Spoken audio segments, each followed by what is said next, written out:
Good evening, everyone, and welcome to the fifth installation of Project Piggy's Game Dev Talks, where you will learn how to market your game and use your community to help get other people hyped up about your game. So, to kick this off, I would like to introduce our official moderator, Nicolo Manahan. So, he has been in the game development industry for a decade now, and he's also a variety content creator on the side. So, hi, Nico. Ayun. Hello, Max. Happy to be here. So I'll And introduce our other guest speakers. So let's start with Chris. So Chris Natsuome, he's currently the creative director and co-founder of BoomZap Entertainment, one of the pioneers of the virtual studio environment. So since 2005, BoomZap has developed over 50 games, winning multiple awards and selling tens of millions of units worldwide, making it one of the top casual game studios in the industry today. Hello. Hello, Chris. And then we have Regina or Xiao Supapo. So she has led the Secret Six Inc. game design team since it was formally established in 2014, shipping a variety of games across different franchises. She assumed leadership of the marketing division back in 2018, so overseeing all frontline aspects of Secret Six and its brand. So, welcome to the stream, Regina. And then we have Monica Gubalia. She's the marketing director for Altitude Games, blockchain arm, Play Check Games. So early in her career, she managed mobile products for the digital arm of GMA Network and was a marketing manager for Boomzap Entertainment. Ayan, so we have co-workers in our stage tonight. And then last but not the least, Mr. Lord Gosing Chan. Ayan. So he's the director of ThinkBit, which is a solutions company that has games team working on various projects. So they have worked on award-winning indie mobile game title Brawl Quest, which was released last year. So yay! Okay, so guys, but before that, we have a special guest tonight. We have Mr. Ryan Sumo again to join our panel. Okay, let's give them a round of applause. Welcome everyone. So I'll exit. Right. Have fun. Bye. hello, dear speakers. Hello, viewers back in the comforts of your homes. Welcome. This is the fifth month of the Game Dev Talks, and gone are the days where having a good product would guarantee sales, and now there's an extra effort needed to exert for people to discuss, talk about, and play your magnum opuses, as it were. Just a quick pulse check before we get into the gritty, deep questions. How's everybody feeling tonight? It was good. I'm good. All Pretty right. good. Easing into the holiday brain pala. So Easing we're into it. alive. We're Yeah. All alive. right. So we are going to our first question of the evening, but for that, right? Just quick first step. Like, how much of your production time and budget do you guys allot for marketing your games? We'll go in a roundtable discussion. I'll call on the first one. I think we can go in the clockwise order according to the displays on screen right now. So I guess we'll start with Chris. Quick answer to that is not nearly enough.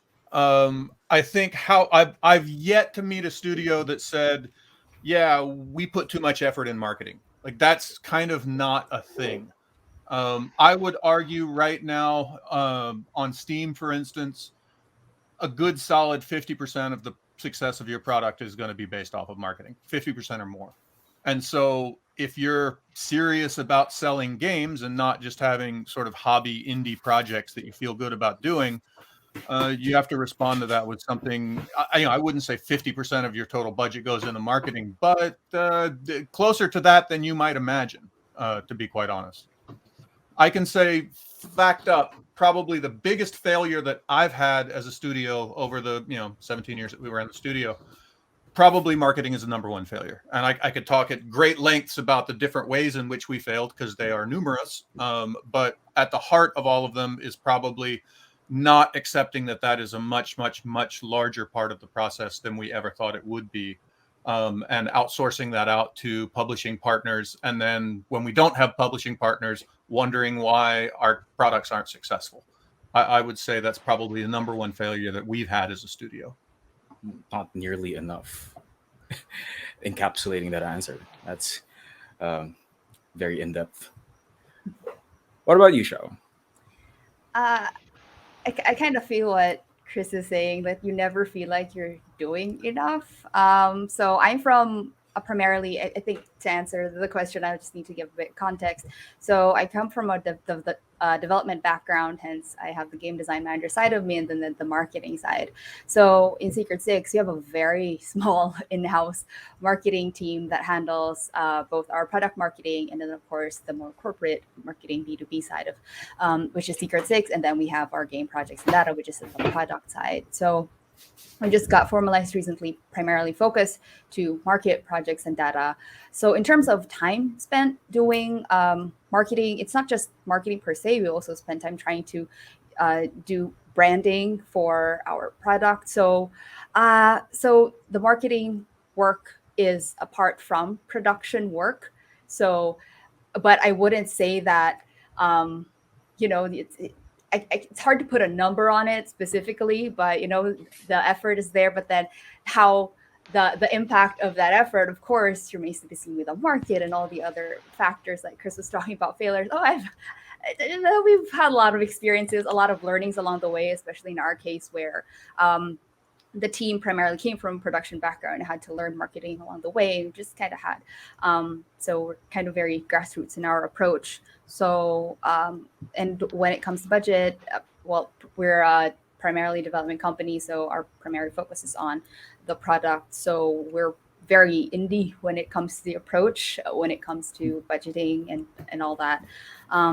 So yeah, but it always feels like there's always more. I mean, the size of the marketing team, as part of to answer the question, compared to the production team, is very tiny.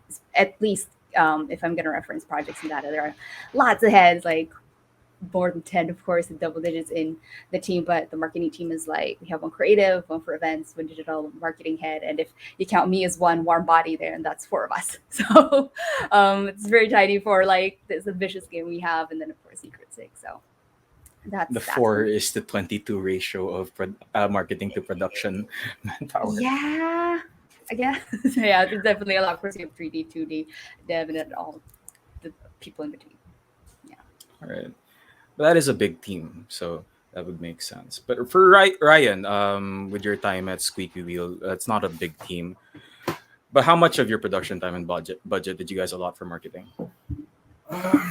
I forget the exact numbers, but for sure, I mean, I share the sentiment that we probably should spend more than we should have initially. But I think for speaking as like a former indie or of a small studio, or even if you're a one-man team, maybe most people don't even have that budget, right? So what you can do is try to kind of integrate some sort of marketing into your development schedule. So before, what we used to do is we would schedule regular devlogs, like video devlogs, for our game Academia School Simulator. And I think the most important thing that you can do is to schedule those kinds of activities and stick to a schedule, so that like every month people know that, okay, there's going to be something. If you have a couple of people that are interested in your game, they know that, okay, every month they'll get something new, they'll be updated on something.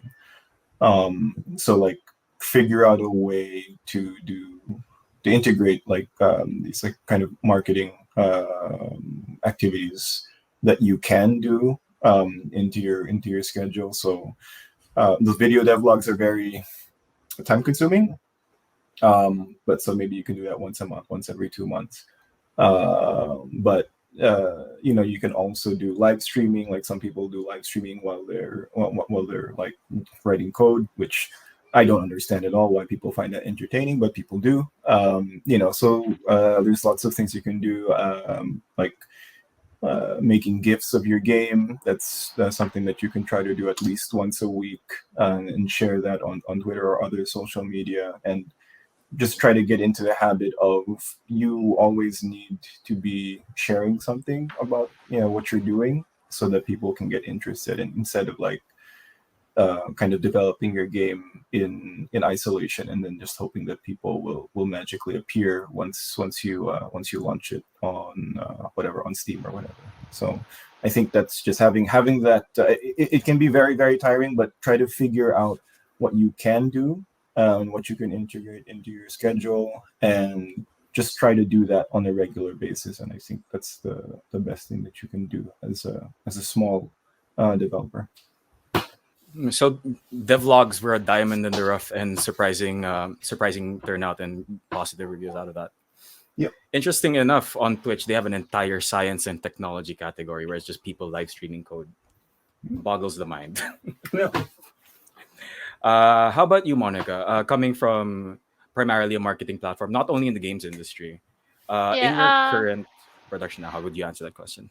In my experience, usually the budget would come from marketing management. So it's up to the marketing team to decide what would be the best used for the resources. So, like what Shao and Ryan said, you have to try to um, make focus on efforts that may be low cost but bring bigger value to you. And for example, in bigger companies, since they have bigger budgets, they would hire or have specialized marketing teams. Like they have one person for user acquisition, one person for content, one person for community. But for smaller companies, I've worked in companies before where I was the only marketing person, and sometimes we would have the designer or even the product manager or project manager work on do marketing work on the side. So even because usually you would hire a marketing person when it's a bit later in the production phase of the game. So during the early development, even the designers, they have to already keep in mind how to make their game marketable and design with the player in mind. So know who your players are and start building your presence there, even if you don't have the marketing budget yet. For example, you could do developer blogs or posting in social media, or just being active on Reddit, like responding to game dev related questions over there, and just like building your image or credibility as a developer. So there are really some low cost or free marketing campaigns you could do even without spending so much. And even if there are things you have to do to spend money on, I would usually do a cost benefit analysis, like how much money are you spending and how much value are you getting, because there are some things that you pay money for but you don't really get the audience or the number of installs or downloads that you are looking for, so it's not worth spending money on that. So a lot of trade-offs with the limited resources. That's a Mhm. very thank you for that answer. And Lord, what's your take on the question?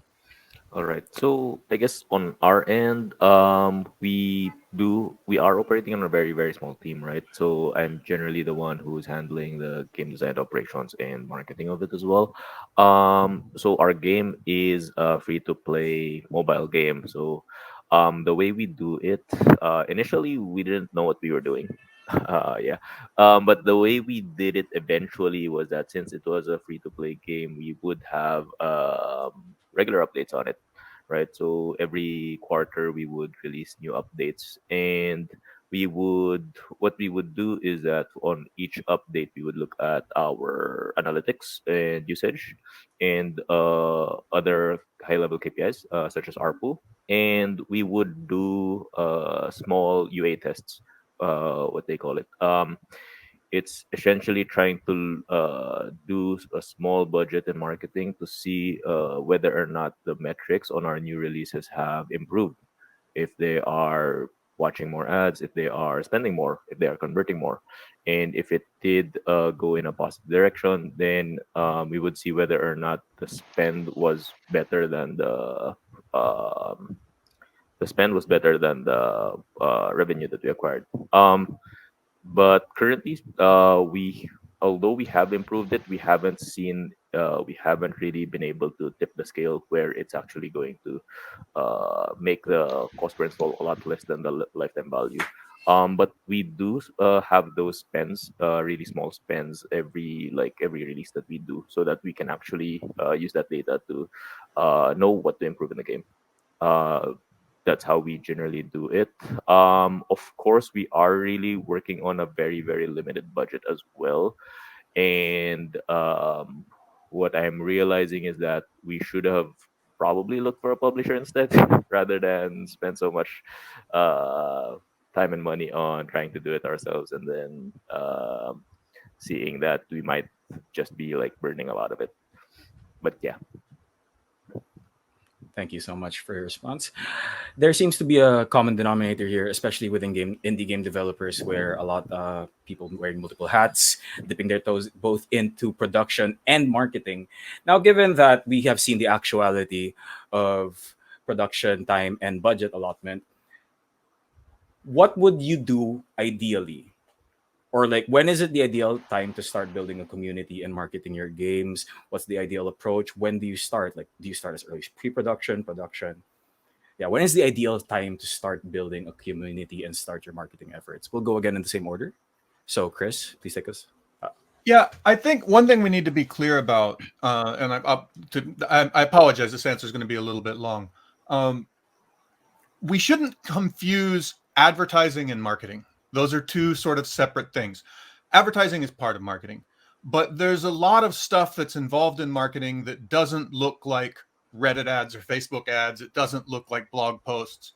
One of the larger parts of marketing, and probably the most important bit of marketing you're going to do in the entire process of your project, is figuring out what the hell you're building, right? There are titles that you're going to build that are going to be intensely difficult to sell because there's not an audience for it. The audience is difficult to reach, that sort of thing.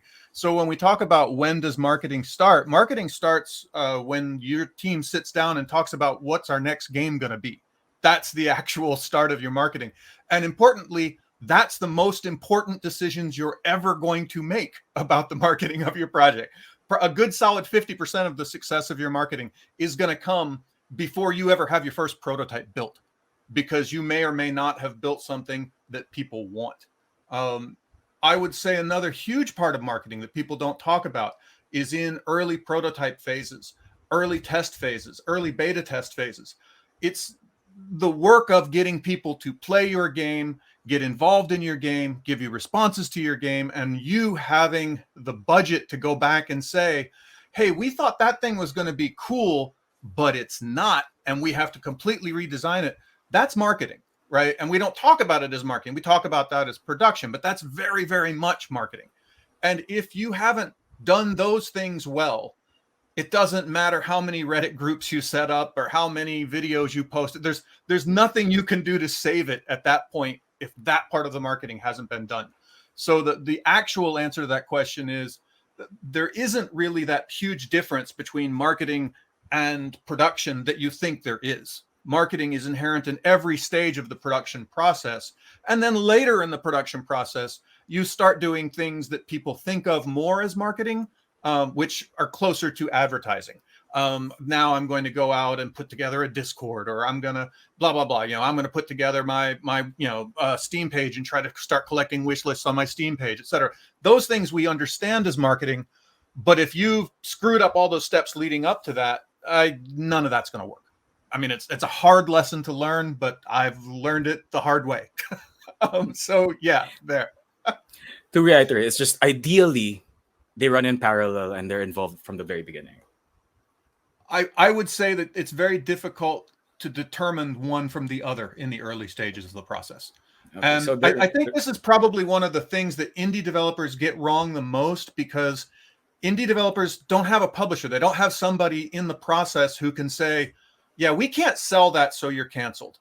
And so indie devs, and I'm as guilty of this as anyone. I can talk about projects where I've done this. Monica's worked with me on a project where I did this, where I believed in the project. I wanted the project to happen. It was very personal to me.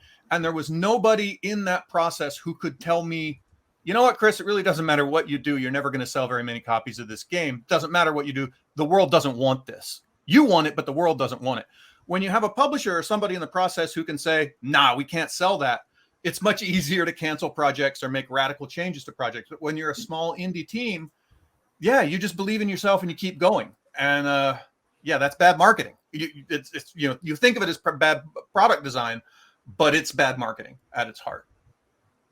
I think I can jumping off from Chris. Go ahead. I think basically what he's trying to say is you need to start off thinking about developing a game that is marketable.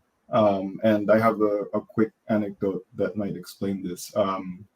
So for our for Squeaky Wheels game, first game was called Political Animals, and it was a political strategy game that was very much like kind of a passion project for me.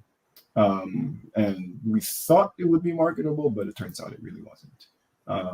And so our next game after that, when we were running out of money, we had to really think about, and by we I mean the Squeaky Wheel team had to think about, okay, like what is a game that we want to make, but we also think people will buy, or that we can market better. And we ended up with a game called Academia School Simulator, which is basically like it's a management game. You build and run your own school. And so the very, very basic thought process of that was we knew that games like Prison Architect were selling well. I had worked on Prison Architect. I was the artist for that. So the thought process was like, okay, not everyone has, but people like this game called Prison Architect. Not everyone has been to prison, but most people have been to schools. Therefore, maybe let's make a school building simulation game, and that probably has a good chance of selling well. And that's what we made. And so at least from the very beginning, we thought, okay, this has a chance of being a marketable game, or being a game that can support us and make us money. And I think that's kind of what Chris was trying to say. I'd like to add one little thing to that if I can. All right. It's not just about what can sell, it's about what you can sell. In the story Ryan just told, he had experience building those kind of games. He had experience marketing, or it had at least been part of a project that had been marketed to people that was a similar type of game. And so it's not always just looking at the charts and saying, oh, this is hot right now, we'll go make one. You may not have the right team for that. And so there's a part of that process of saying, do we have the team that can make this game? Or, and do we have a team that knows how to market that kind of game? In Ryan's case, for that example, he had a very good sort of, first step before that process. So it's not always a case of go and look at the charts and see what's doing well on the charts and, oh, it looks like, these are great, so we'll go build one of those. You may not be the right team for that. So that's something to be thought about as well. Okay. Thank you so much for your inputs, gentlemen. Shao, for your next question, I'll modify this a little bit. But because, Secret Six, Project Sandata, a first-person shooter is a very popular genre. And what's interesting, since it's a multiplayer game, you really need an active community. And when was the ideal time for you to start building a community and gathering players? Because a multiplayer game requires like a really big player base. And when is the ideal time to start like gathering those people? Yeah, before I answer that, yeah, I guess Chris and Ryan were able to cover like how marketing your game starts with the product side. Like, yeah, usually people call that the product side, or you just figure out what that product is because that sets the foundation, which will ultimately tell the marketing team how to market that product as well later on. But when it comes to community building specifically, at least in the story of Projects and Data, we started pretty early, right? We were raw alpha, ESGS 2016, and we had no marketing know-how at that time. It was just me, Gene, the creator, and Ralph helping out with the logistics parts of things. And we were just set in. It was our first time seeing the prototype that Gene made, and we were gunning to just showcase it in this up and coming local convention that's going to be big, and then just show it to people and see what they think. So in a way, that was just Chris was talking about showing your game out there, seeing what people think. And so we showed the alpha there, and that was kind of how that really, because we also started the Facebook page at that time.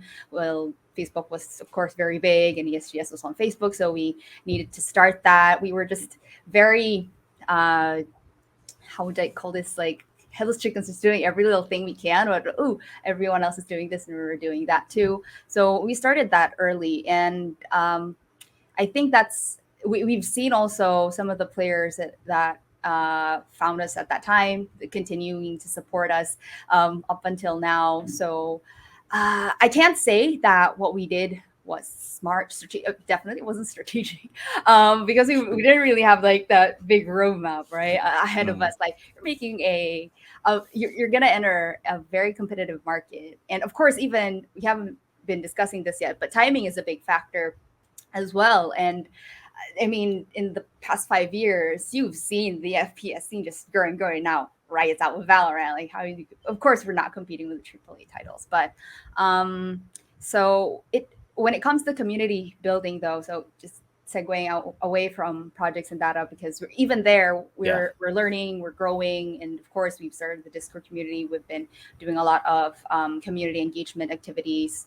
Uh, Obviously purely online, and then of course planning to integrate something in game for the community as well. So it's a lot of we're also trying to be pragmatic when it comes to resources, whether these activities will because some activities can impact production, especially if some of the activities we will have some in-game related things that can happen. So it's really a lot of the big factor to community building can also consider production time. So when it comes to also community building, you also have to think about what makes sense for your schedule and who's doing the community building, who's interacting with the community. Is it the devs themselves? Because if the devs are also jumping into the community part, that's time spent not doing the actual development work. So um, yeah, it really depends on where you are in your production when you want to start building your community.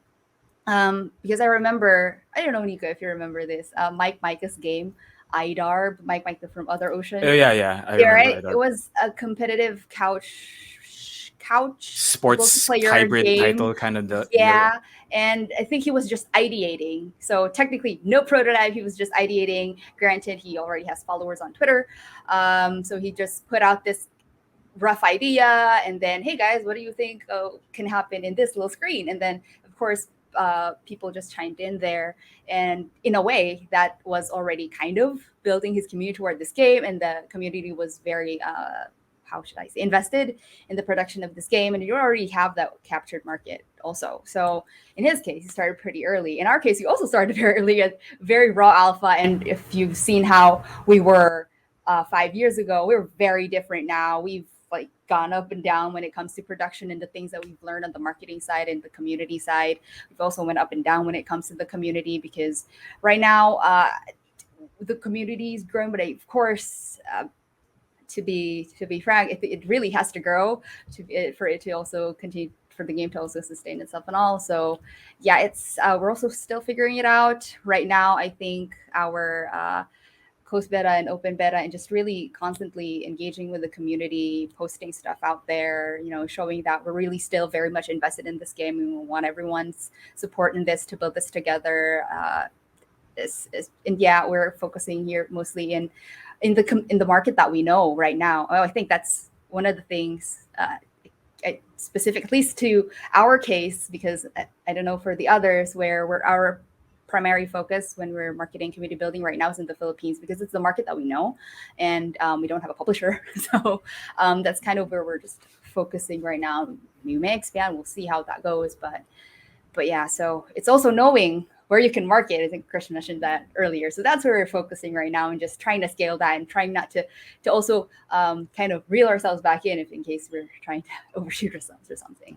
Kind of went all over the place, but there's just a lot to this There topic. is a lot. It's a Yeah. very iterative So process there you go, and I'm for that flailing anecdote. my arms around there. Uh, for Monica, actually, what was your experience for building a community for your games? And like, is there an ideal time? Is there such a thing as too soon or too late in your experience? I mean, for me, it's always better to start as early as possible, even before your game launches, because you want to gauge if there's interest in the game instead of finding out too late that there's no market for it. And at the same time, even if nobody knows about your game yet, but you would like to start posting dev blogs or updates about the game, you can just start putting it out there and let the community uh, grow from nothing to something. And because eventually your community will serve as your brand ambassadors. Like when launch day comes, they will be the ones telling their friends that you should try out this game. I've tried it in beta. These are good people. These are good developers. You can try this out. And also, just to add to what Chris and Ryan were saying, like even in the early development stage, like when you're making the pitch or the game design doc, you're already identifying who your target audience is and what are their player motivations. So, based on who those people are, you have to figure out what platforms you would like to build your community on. For example, some people, for example, competitive games, they prefer to be on Twitch. They are more active on Steam, on Discord, but a more casual audience would be more active on Facebook and would not go on Twitter or something like that. So, you don't have to promote yourself in all of the platforms since that will also stretch you out too Mm. thin, and just focus on which would be more relevant to your players. And also for me, I would like to reserve the usernames early. Like when you have a game name already, get all the usernames, even if you're not planning to use it. Because I've had an experience like there was an account using the same account name as our game name and it was not related to us. So as early as possible, just reserve it, even if you don't plan to use it. Like I've made a TikTok account for one of the games, even if we're not planning to use TikTok. So yep, as early as possible. Funnily enough, I think there are two or three game studios locally that had that same experience, but with web domain names. The project hasn't Just launched jumping yet, and they onto already. the domain name thing, I have a funny little story. So for Academia School Simulator, right? It's yeah, basically like a school tycoon game. There's a game actually before called School Tycoon, and while I was looking at domain names like a few years ago, schooltycoon.com was available. So I was like, huh, it's available. So I bought it Hmm. for like $7. And now if you log on to schooltycoon.com, it'll bring you to the Academia School Simulator Steam page. So I always find that find kind of funny. I don't know if anyone actually does do that. Like I don't know if I it's just did drawing right any now, and it attention to. actually No, but does. I mean, like, are there any fans of School Tycoon out there? Like, oh, so is a new School Tycoon game? Oh, what's That this is new game? I don't clever. know, but I've always found that really funny that like I somehow like discovered that that domain was It available. actually does bring you to the Steam Just page. to go back to what Monica said then about um, releasing or like sharing stuff early, we did the same thing for Academia School Simulator, and like we shared something when it was really really bad. So like you can search for Academia School Simulator dev blog number 1, and it was so basic. Like we showed something as soon as we could, and even then, like there were already people kind of showing interest in the game. So it was a good indicator for us that like, oh, even in this like really really primitive state. Um, but if I think one thing that you can kind of take from that is like if you post like a really basic idea for a game, and then people start sending requests like, oh, is it going to be like this? Oh, is it going to be like that? That means like you've already kind of hooked them, and they have ideas about what this game could be. So that means they're excited about the potential of this game. Now, whether or not you're going to live up to that potential, of course, is another thing. But the fact that they are excited about the idea of the game is a clue that you have something that could do well if if all goes well. Hype. It's a very Yep, powerful yep. thing. And even if Lord, it's still, sorry. sorry. I No, mean, no, no. even It's if it's okay. still a Continue. base, like you're showing a very basic or primitive view of your game, it's when you start getting that feedback and they want to change certain stuff. It's still easier to change things rather than when you later on when it's already polished and you have to go back to the drawing board and change things. That is going to be more costly for the studio. Yep. How about for you, Lord? Just to add to the question a little bit, has there ever been a moment where you felt like you started, you did certain marketing action strategies or implemented part of your plans too early or too late? Uh, well, coming from the question is like, I would actually completely have to agree with Chris's point where marketing and product goes extremely hand in hand, and you need to do your market research well before you actually start doing anything on the product, because it's going to be very very costly when eventually you'll realize that your stuff doesn't sell and you spent so much time and effort already on it. Did we ever try market it too early? So what's interesting with Broquest is that one of the angles we wanted to try was to create a local Filipino brawler and get like local artists to collaborate with. So we worked with like Little Things, Sky Trece, and to try to like get to capture the market of people or fans of their artwork or their comics, right? Um, actually, looking back at it, it was a completely wrong move because looking at like how the metrics are with mobile games, Southeast Asia as a region isn't exactly the best target because of lower CPM rates, which just means for each person who watches the ads, it's a lot less, and conversion rates also pretty low. So if we actually had that insight very early on, if we did our research very early on, of course we wouldn't have had that angle. But then uh, when we did have those collaborations, it did turn into conversions. People actually bought the loot boxes that are related to the characters. But of course, it wasn't enough yet because, of course, the rate is still generally pretty low. With whether or not it was too early, we actually onboarded these content creators like 1 or 2 years ahead of when the event was scheduled. So it was really really something that we had in the pipeline, so we kind of had it with when we were developing it as well. We already had that angle to it, but yeah, then again, maybe we should have tried something else. Hindsight is always 2020, as they always say. But it's a very interesting take. Thank you so much for your input. Now, can I get a quick show of hands from our panel speakers who I'm pretty sure everyone, you've experienced the whole on gaming convention or uh, gaming convention table or gaming convention appearance, and having been at an actual gaming convention or conference, like, how likely are you to recommend its effectiveness to indie game developers? Or like, when is it the right time to go for a gaming conventions booth? When is it not? What are your takeaways from your experience?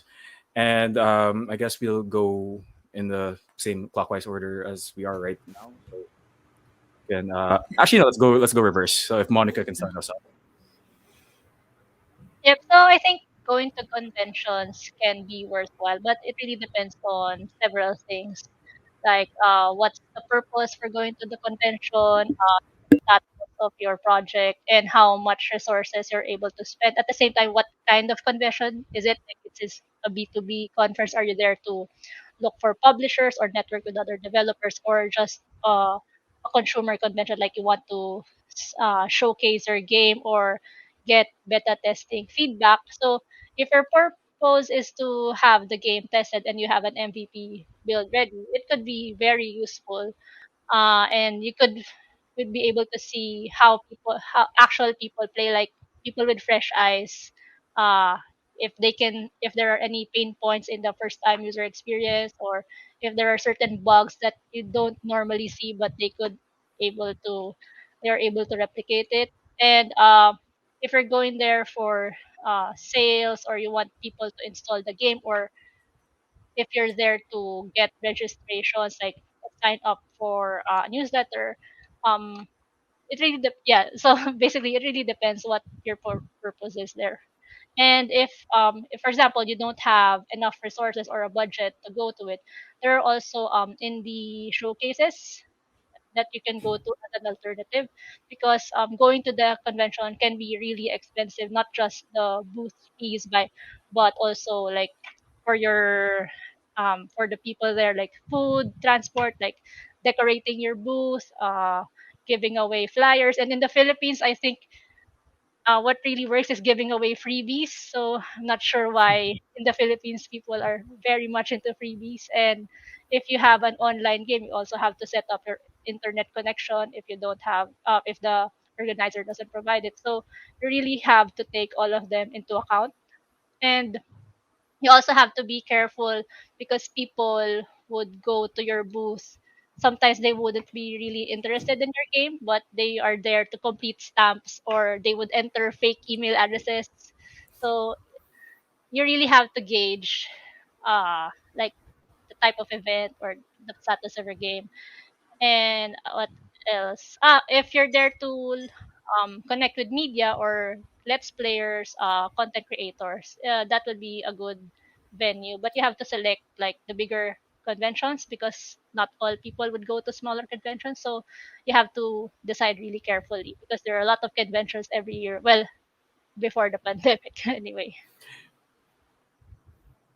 Okay, that's uh, like face-to-face convention seem like a thing of the distant past right now nowadays. How about you, Ryan? With your experience with going to conventions, how likely are you to recommend it for indie game developers? I wouldn't. I think my experience has been obviously every developer's experience will be very specific. But just from our previous experiences, for example, with political animals, we brought it to we had a publisher, and he was willing to spend to bring us to PAX in Seattle, and also all of that was with the Indie Mega booth. And then we also were at a large games conference in the UK called EGX. And yeah, our experience there, this was for political animals. Again, this is the game that flopped, right? So our experience is really great. Everyone who played the game was really hyped about it and really excited. We got some pretty good coverage from, like, we were on Eurogamer even. And yeah, it didn't really matter, right? So I think in general, you and there's an article I remember someone sharing before about like how conventions can be tricky because they can give you a false sense of security. Everyone at a convention, like who's gone there, is usually pretty hyped to be there, and they're gonna try your game, and they're just kind of like excited to be around all these cool games, and they're gonna try your game. Like, oh man, that's so cool! This is so great, and then they're gonna forget about your game because they've gone on to the next thing. You're not really sure that any of their experience with your games is going to stick with them.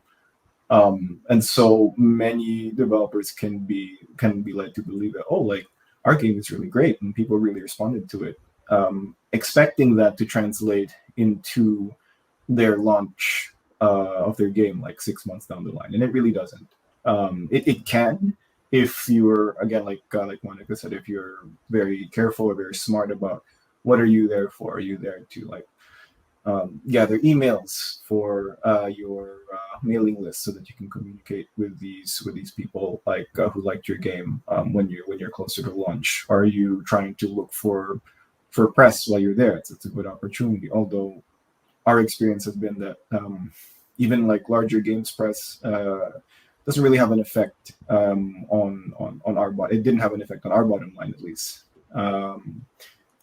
So in general, like, I think that in terms of just like plain like ROI, like how much money you put in versus how much money comes back based on going to a convention, it's you're not going to make that money back. But you gain other things, like, we for Squeaky Wheel, like I usually thought, of going to conventions as like a morale boost. Like, it's great to see people like playing your game and enjoying it. And if these events were in other countries, it's an excuse to travel. You get to see, you get to meet other game developers, and you get to learn from them. And you know, it's also like very very good to see people actually playing your game and their faces lighting up and like, oh, like you might have something here. So yeah, there's a lot of like reasons I think to do conventions, but I think especially COVID has shown like it's not really necessary to make a business out of making games. So yeah, that's how I feel about conventions in general. Very cool to go to, but especially for an indie, can be very tricky and probably not worth your time or money. So, being very intentional and having a more specific purpose for gaming conventions rather than the blanket like popular notion of why people are at gaming conventions. So I'm gonna add a little bit further to this question for Chris.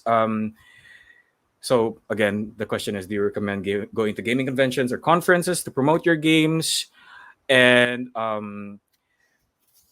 building off of Ryan's answer, is there like have you been able to pinpoint a specific intention when you go to these gaming conferences after going to them over and over? All right, I'll start by saying that I stopped counting the number of game conventions that I've been to at 100. So, yeah, I've been to a few of 100. these. Yeah, I'm old. And so one thing to keep in mind is there's basically two kinds of conventions. There's business to business conventions and business to consumer conventions. When Ryan was talking about PAX, that's largely a consumer convention. They let anybody who wants to come in. Lots of them are gamers. They're there to play games and have a good time. B2B convention is usually just publishers, media, developers. And those are going to have a very different flavor than a business to consumer convention. You're not really going to build a booth with a bunch of Christmas lights, and that's not really the way it works. At a B2B convention, you're there to talk to publishers and see, hey, I've got this project. Are you interested in picking this up? Do you have any other kind of work for me? And if you're interested in that, yes, you should be going to conventions. That is a huge part of conventions. And those same people are going to show up at the B2C conventions as well. Those people are also at PAX, but they're easier to get a hold of, and it's quieter, and it's a lot more reasonable to find them at smaller game conventions. And if anyone's interested, I'll make a list. There's 100 of them now. So that's a very focused reason why you might want to go to conventions. I'd like to find a publisher. I'd like to meet other people in the game industry. It's also where, as you've been in this industry longer and longer, it's where all your friends hang out. Part of my social life is to go to game conventions and meet up with my game developer friends and share information about what's been good for us and what's not been good for us. For that, conventions are huge. And again, those are largely B2B conventions. B2C conventions, the ones where you're going and showing your game to fans, I'm not as excited about those. I think, I've done the math on those and how much it costs me to fly somewhere and stay in a hotel and eat while I'm there. And keep in mind, this is time that you're not back home working on your game, right? When you add all that up, I was like, okay, here's this list of emails that we got for people that are interested in our game. All right, it cost me this much money to go there. Divide that by the number of emails. Well, shit, I could have gone to Facebook and bought these people I could have bought 10 times as many of these people just buying ads on Facebook, right? So, I'm going to go sell my game, I think it's an incredibly poor investment. Now, I do think, however, Monica made a good point, though. If you want to watch people play your game, that's a great place to do it. But as both Ryan and Monica said, be very aware that those people are in a very different frame of mind. Nobody at a game convention will ever hand you your controller and say, man, your game's crap. Like that will Actually, never, ever, that's ever not true. When we were in TGS, there was a Japanese guy that basically reamed us for having a shit game. So okay, so it happened once, but it was notable that it happened, right? Exception, not the rule. Yeah, it almost never happens. By the way, if you want to know how they don't like your game, it's when they put the controller down and quietly leave without making eye contact. That's when you know my game sucks, right? When you know your game is good is when you have to tell somebody, hey, I need you to stop playing this because there's a line, right? That's when you know your game is good. Until that point, your game is not great. And if they leave without talking to you, your game sucks. That's how you know how that works. And for that, it can be useful. And I do like taking my games to conventions for that purpose. I have actually started only taking my games to ESGS, and I do that just because I like going to the Philippines and it gives me an excuse to go to the Philippines. And it's very cheap for me to bring my predominantly Filipino staff to that convention. I don't have to fly them to another country and make it really expensive. So, as soon as there's ESGS again, I'll be at it for those purposes. But other than that, I don't go to PAX and that stuff anymore. It just hasn't been worth the investment. It's an interesting take. Like it's more like B2C conventions for kind of like guerrilla focus group testing rather than user acquisition.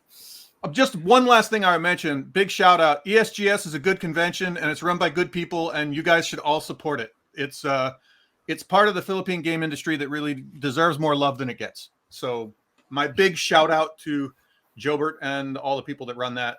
That's a good group of people. Couldn't agree more with that sentiment. Let's move. Lord, do you have, adding to the question, do you have an interesting anecdote as well you would like to share with us that happened at a convention? Huh.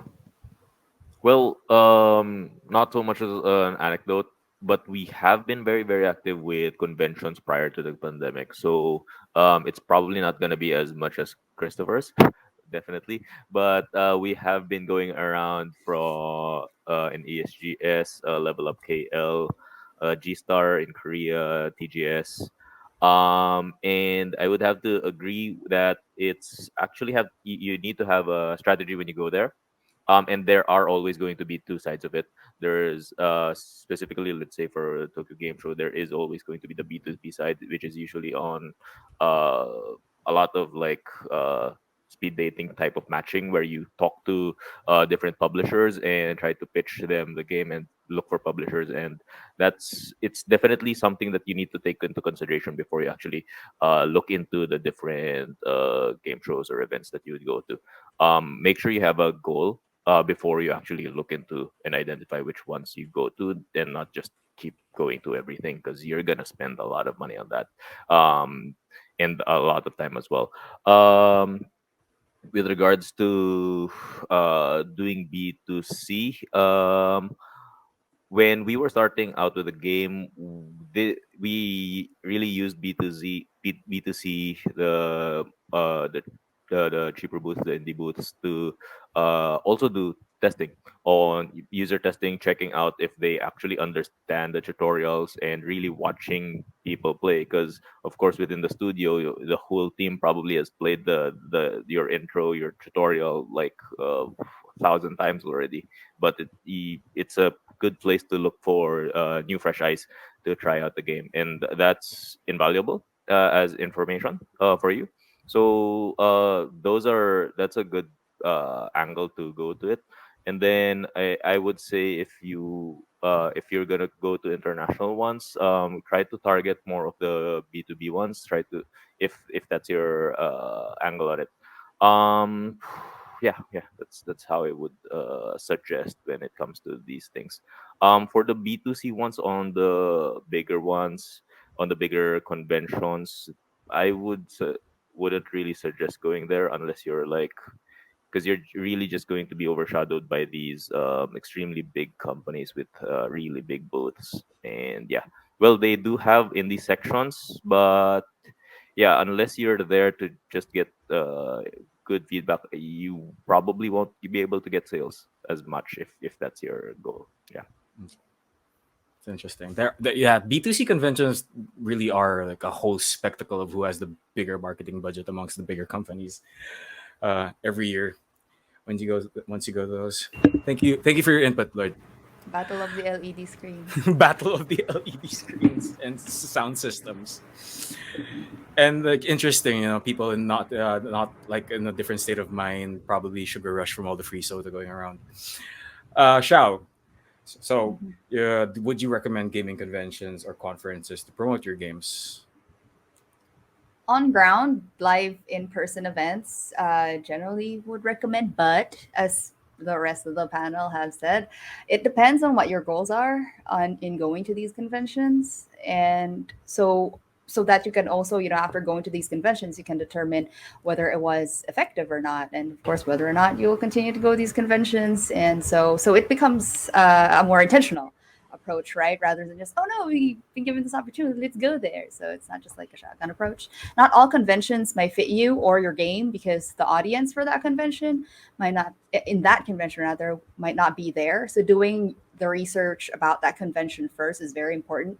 I know we did this ourselves, ask around your fellow developers if, hey, have you been here? How did it do for your game? Oh, it was primarily mobile. So for this convention, we didn't go there because our game's PC. So, okay, we would probably pass on that, because again, conventions cost money, although sometimes they do have more low cost, maybe even free opportunities for indie. That's still normally there's still some cash you have to bring out. But as Laura also mentioned, he mentioned the B2B mostly for international. And in our experience, most of our international conventions and more conferences, are B2B. So that's looking for publishers or something like that. And then B2C is local, where ESGS, of course, we've been there since 2016 up until 2018, I believe. So what's good about live conventions, in-person conventions, is how you have a captured audience on the ground already. But that's the opposite for online conventions, where in online, this person right now, whoever's viewing this, might be on 2-5 things at the same time, could be distracted. So when it comes to online conventions, I'm not sure if we've cracked that one, because I'm not too sure about how online conventions work in a way in terms of their effectiveness and impact when it comes to, let's say, awareness or something. Before 2020, Partisan Data has been, again, on ESGS and PGF, and we do different activities on ground and kind of have other activities where, Nico, you've shoutcasted for us before, to add another layer of experience in our booth. And we get lines in ESGS, and that's kind of exactly the reason why we've continued to pursue this game, seeing the excitement. We feel, hear the excitement, and we get a lot of coverage also from press. We use ESGS, at least ground events for us have been effective when it comes to networking with press, which is your earned network in a sense. So it definitely has payoff, but again, of course, it costs a lot of money. So really know which conferences or conventions would work for you. Yeah. So all across the board, it's a yes with caveats, and each according to their own experiences and individual experiences. I actually wanted to add to that. One of the as developing mobile games, we actually got lucky with one of the conventions. So it was specifically Level Up KL. So we are working on a mobile game, and apparently, I think they sent Apple and Google sends reps there. So we were able to keep in touch with Google and Apple reps, so we actually contact them for like features.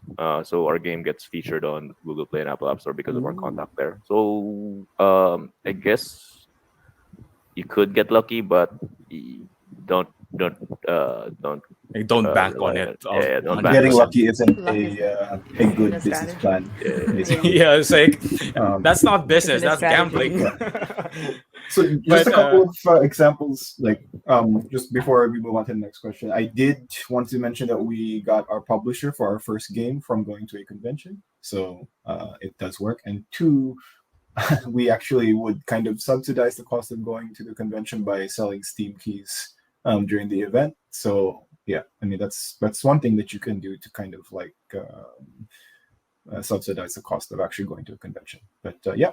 Go ahead to the next question, Nico. and that does. I will add one last thing. Go ahead. We joke about you can't make luck a business plan. I will say almost every bit of business that I've done over the last 17 years of Booms App, if I trace it back, it started with somebody I met at a convention somewhere. It's some guy who knew some person who worked at a company that needed a project. And maybe when I actually got that project put together, that was something that was an email or a phone call. But if I trace it back, it happened at a convention. And so if you're going to be in the business of games, you need to be meeting the people who are, throwing money around in the business of games, and that means going to conventions. That part of going to conventions is huge, and I can't say that strongly enough. If you're going to find users for your games, I'm really down on that, but that doesn't mean I'm down on conventions. That hey, we got lucky and we met that one guy. That may be lucky, but it never happens if you aren't out there looking. That just feeds into the networking aspect of conventions. For the game development students, I actually got my internship from a convention. True story. Interesting. Before we go into actually our last of our predetermined questions, we just want to remind our viewers that we will be taking a handful of audience questions, if I remember that correctly. So if you do have any questions you would like to ask our panelists, please leave it in the comments below, in the live chat.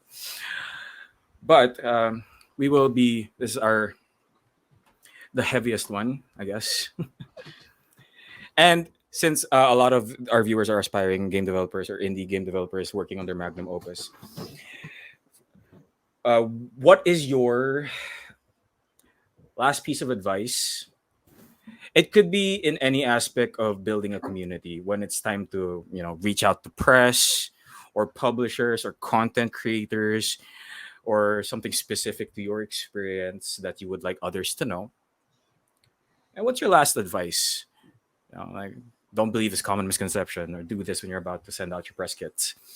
So we will be going in the same order as the previous question. So we can start out with Monica. So yeah, you mentioned specifically like reaching out to press, like start building your contact list early, like even before it's time to promote, build the relationships, not just like an email contact, like meet them in conventions if you're going, and look for people who would be interested in your game, not just who's in the bigger news websites or gaming websites. Like look at what games they've played, what games they've reviewed, and actually start actually personalize when you start reaching out to them, like when you build your contact list, like sort them by genre or platform, because you wouldn't want to contact someone who reviews mobile games about a PC game, and they would be very pissed off if you email them something like that, and it would be obvious to them that they were just like a copy paste message. So um add notes when you build that contact list. Provide them a complete press kit or streamer kit, like make it easy for them to promote your game, like have a press release so that they can just publish the news as is. Give them a Steam key or a press copy of the game. uh, be creative with your hook so that when you should include it in your email subject so that it stands out, because they do get a lot of emails every day. And just provide like trailers, images, and yep, just make it easy for the for streamers or content creators, that's players.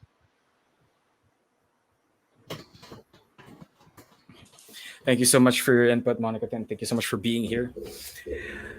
Uh, we'll have Ryan answer that question as well. Yeah. I guess my advice is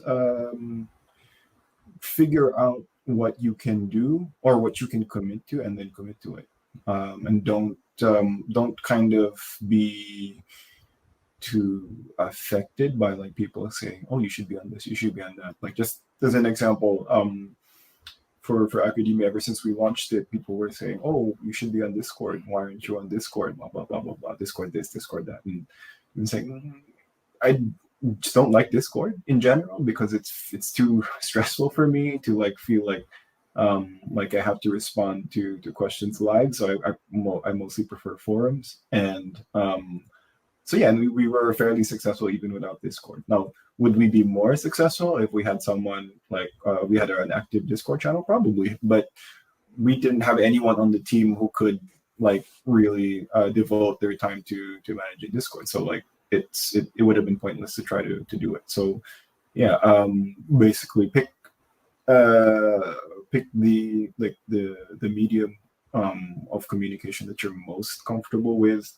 and whatever it is, just make sure that you stick to it, that you're present there, and always like kind of making sure that you speak to like your viewers or your players on a regular basis, even if it's not like 24/7, like you're always online talking to them. Thank you so much, Ryan. Chris. I'm going to sneak in 2 points because I have two things I wanted to say. The Go ahead. first is it's really easy to get caught up in, like Ryan said, I got to do this, I've got to do that. I went and read some articles and they said you need to have a Discord and you need to have a this and a that. I would, before you do anything serious about marketing, ask yourself, am I adding to the life of the people in the community by doing this thing? Is this going to make the lives of the people in my community better? We know that you need to advertise your game. Everyone gets that. Everyone gets that you want people to look at your game, and everyone gets that you want people to click on the link and buy your game, right? What they give to you is quite obvious, right? But there needs to be the other side of it where you're actually offering something to your community by being a member of the community. For instance, recently we found that a lot of people really like having early access using the beta version of the Steam game to go in and test our game and play with our game, because it makes them feel powerful and makes them feel like super users to go in and get to see that content before anyone else gets to see it. That for them is better than just having the game. Something's been added to playing the game for them. They enjoy that, right? And if your marketing efforts, whatever you're doing, a Reddit post or a Discord or whatever it is you're out there doing, if it's not bringing joy to your users, stop doing it, because nobody likes being sold to. They like being part of a community, and they like these marketing efforts that actually are fun and interesting to them. So that would be my biggest advice in building the community and doing a marketing effort. You need to figure out how your marketing benefits the people you're marketing to. The second thing I want to say is 90% of this is bullshit. You think like, I've got to go out and get these streamers to play my game, or I've got to get Eurogamer to do an art. Ryan just said he was in Eurogamer. It didn't bring him any users, right? In many cases, all of this stuff that you think is good marketing, it's the tail that's being, it's the tail wagging the dog. After the game is popular, the streamers go pick it up. Streamers don't want to play unpopular games, right? They want users, and they only get users if you play games that people know.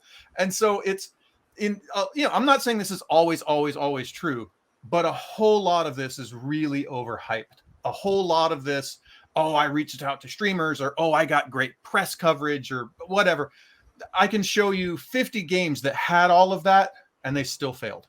And I can show you 50 games that didn't have any of that did very well. But I will say all the games that did well, they had pretty good marketing assets on Steam, right? I would look very carefully at how you're doing your marketing on Steam, because that's where most of your users are really going to come from if you're on PC. And if you're on mobile, the same thing goes for the mobile stores, right? Most of your users are organically going to find you through the store. And if you're not set up on the store well with a really great video and really great screenshots and really great marketing assets and reviews of people saying how they love your game, and really, if you don't have that, everything else you're doing is silly, because that's where most of your actual effect's going to come from. And after you have all of that and you become popular, that's when all the streamers are going to come, and people are going to point at that and say, oh, look, they had all these streamers. That's why they had great marketing. Nah, the streamers were there to parasite off of your game and get some users for themselves off of this popular thing that happened. So it's not always the case, but it's been more that case than you really want it to be. And I think that's the sort of dirty secret of all of this. So yeah, there's my 2 big points. Can I add to Chris, like, saying marketing assets are very important? I think the most important one is the video, the trailer, because Yes. people do not read. They wouldn't read. They would not read, so they would watch. Just show them something visual, like show the gameplay, um, and then just put all of the info in the description of the video, all the links, so that the video would serve as the gateway to everything else where you're doing your marketing. So if you're doing blogs or live streams, all of the links are just in that one video because that's what they'll go to first. Is there like a I'll, max number of words on the screen? I'll add one other thing. Not only do they not read, when they're watching videos, they have the attention span of like gerbils on cocaine. They are not going to watch very long videos. They don't need to hear the whole backstory of your game and learn about the name of the demons and all. They want to know, is this a game that I enjoy? And to know that thing, they need to see screenshots and gameplay. They need to see exactly what your game looks like in-game gameplay, and they look at that and they go, yeah, that looks like fun. That's what I want to play. Now they click into your game and now they go play it. I see a lot of beautiful, beautiful videos that have 30 seconds of story building and animation and whatever. And you're like, well, yeah, but where's the game? And most of you people who were going to play your game, I don't care how beautiful that story was, they're gone, right? If I wanted to play Academy Simulator, if I want to play Ryan's game, that video, I'm going to see, little people walking around. It looks kind of like Prison Builder.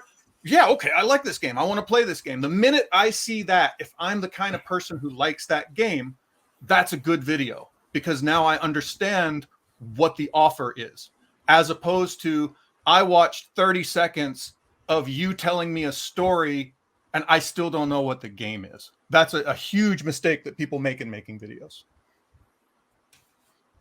It's like a show don't tell and show don't sell kind of deal.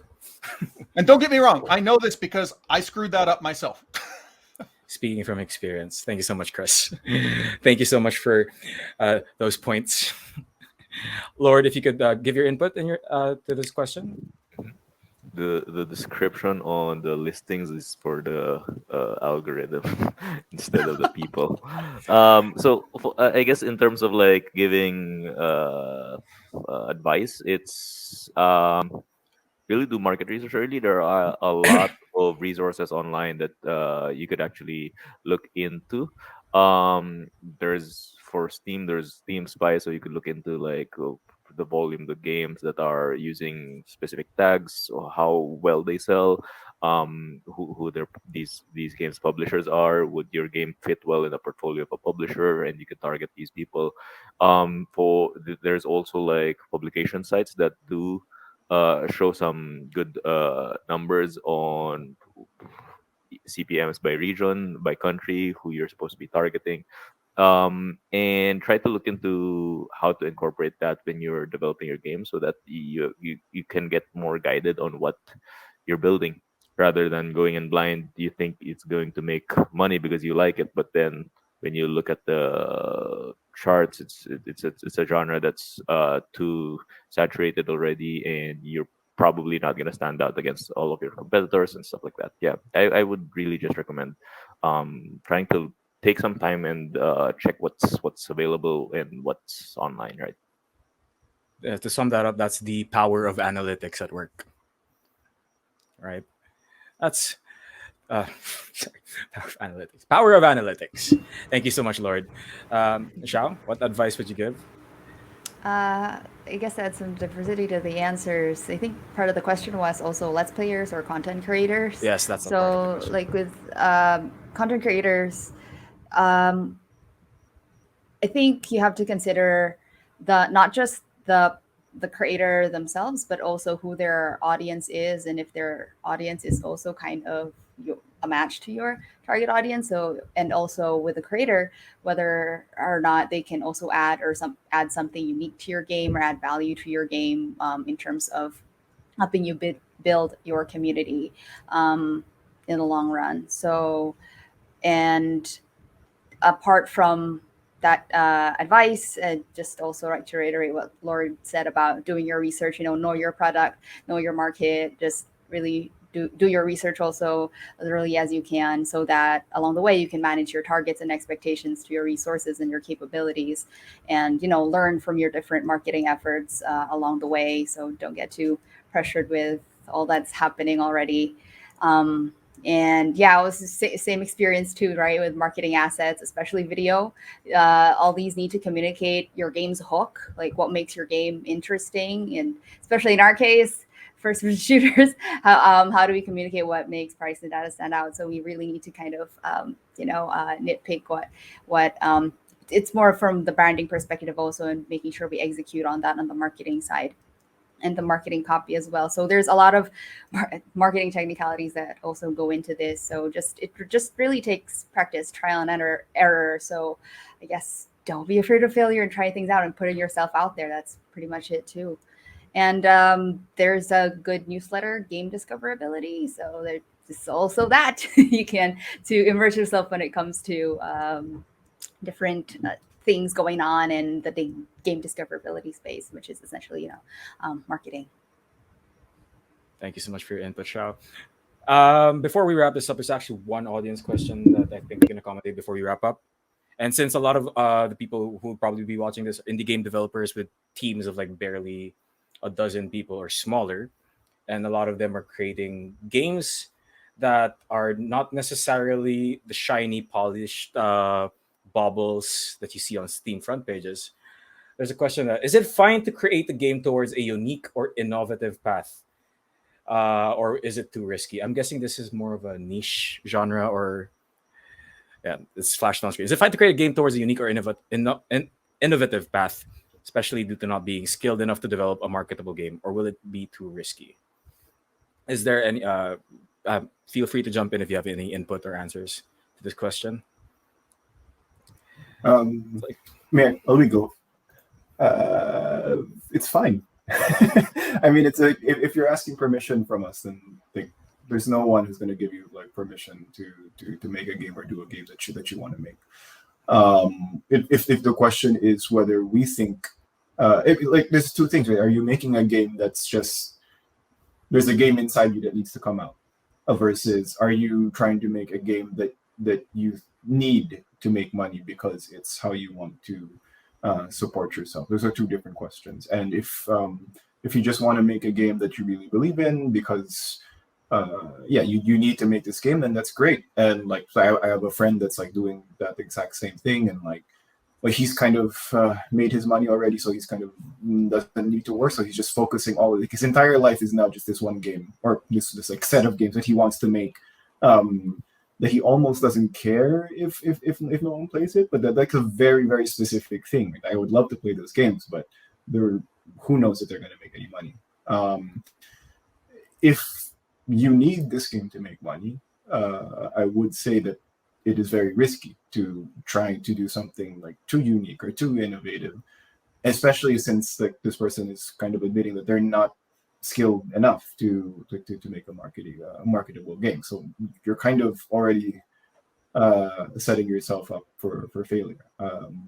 I would suggest, if this is the kind of game that you need to make money, figure out, like, it's just my same advice for the marketing part, right? Like what is it that you think that you can do, and then commit to that, and then like to kind of focus on that, and find like the Venn diagram of like what is the game I want to make versus what I can actually do. See what fits.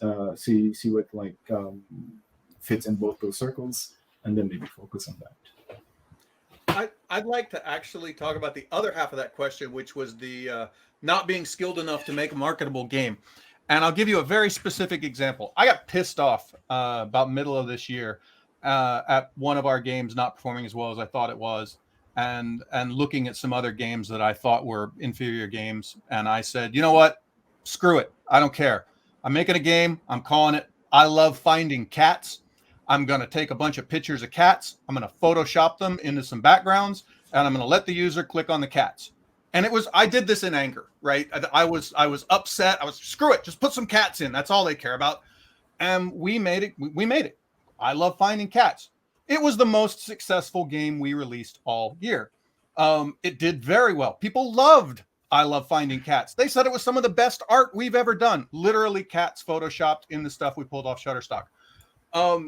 It was not a game that required any meaningful amount of skill.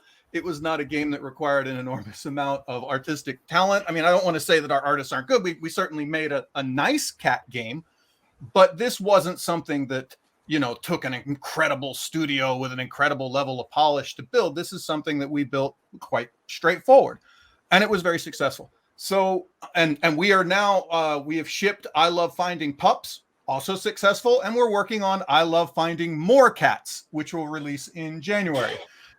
So yeah, not This is only was it amazing, a Chris. game, it is I an just entire found out about franchise. this, and now I Um, am obsessed. I added it um, to my cart just now. it's and Oh here's my the thing. I god. mean, I don't want to say it was a bad game. They're good games, and I'm proud of the team for making them.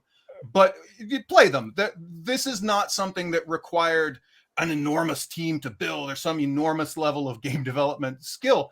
So, the idea that a small team or an inexperienced team can't make a marketable game, not true.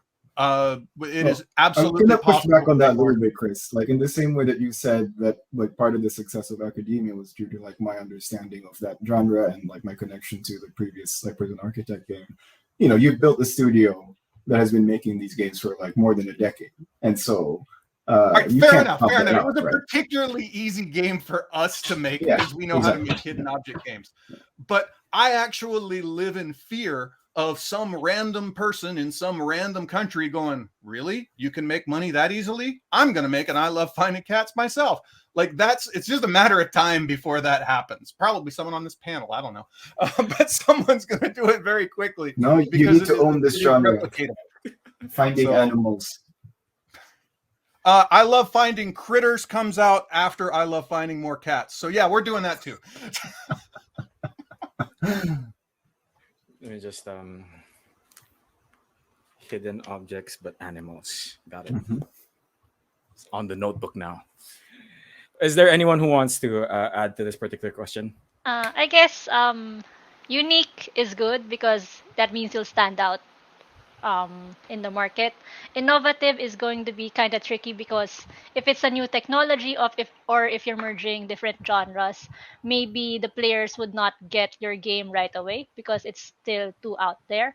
But I think some successful games started that way. That there are games that we're playing now that they're, for example, Pokemon, like it's an established gameplay or combat style, but it it wasn't really I mean there's always going to be the first game of a certain genre, so it could be that game if you start it. But if you're worried that you're not skilled enough yet, it's going to be a risk. But like what Ryan said, like if are you doing this for money, or are you just doing this as a hobby, or if it's your passion project, if you can afford to spend time, like if you're not skilled enough, then it's going to be a lot of experimenting and making some mistakes along the way. If you're going to spend months or years, if you're okay with that, then I say go for it. All right. Thank you so much, Monica, for your input. And I would just like to close this out. Thank you so much to our panelists for taking the time to be here and offering your wisdom and your experience to those viewers. If you have any questions, uh, the team will be answering them on Discord or on the Facebook page as well. This has been Project Piggy, Game Dev Talk number 5, building a community. Thank you so much to everyone that has tuned in, and we hope that you have taken something from this and will be able to utilize it in your project or in your future projects as well. So I'm just gonna head hand the control back to the Project Piggy team. Thank you so much to everyone as well. Round of applause for our panelists. That's weird. It's a virtual thing. We can't hear them clapping. Yay! Let's just pretend. It's Thank the you, power of the guys. imagination. Thank you, everyone. Thank you for having us. Bye bye.